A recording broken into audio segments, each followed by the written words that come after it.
A lack of Glass-Steagall is like the most dangerous thing in our financial society in the midst of our economic infrastructure today.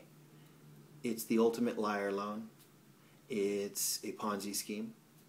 It's infinitely more dangerous than MBS packed in well-performing packages of loans. The gist of it is that commercial banks can become investment banks. So they take your money, which is federally insured, and take risks with it. If they lose, the taxpayers, fund. They cover the losses. So it creates a huge bubble via moral hazard. And this didn't, since the Great Depression, we've had a mutually exclusive barrier there, a dichotomy between, mutually exclusive alternatives, namely commercial and investment banks. And that's been, was a well thought out alternative to what existed before and what exists now. It didn't change until, I think, 1999, when a wave of big money cascaded on the doorsteps of legislators, and they changed the rules.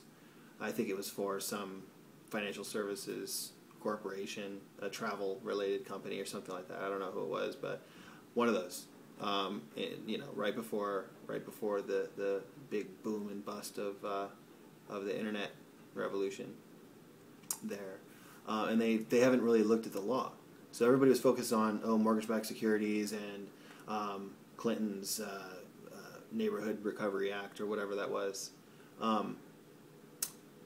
But I think they're missing the forest for the trees here, because the real issue is not even MBS. I mean, yeah, packing bad MBS with subprime MBS with good ones and just selling them off, without basically masking any effects of rating is a liar loan. It's a big bull, big bull loan. It's a huge packages of small. It's comprised of a bunch of, it's bunk.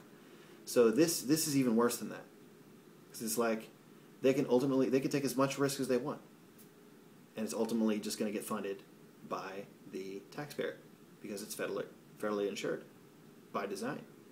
It's not even too big to fail. It's like only the taxpayer can fail. Banks can't fail, So yeah, that's a problem. And the main thing is, you have to look at Eastern Europe, who lost capitalism. They lost democracy, and they got socialism and overarching totalitarian government because they got communism, because they lost their asses on a bunch of Ponzi schemes, and so they had no alternative but to collectivize. So they lost their freedom, and I think that if Americans don't think about that law, they'll lose their freedoms too.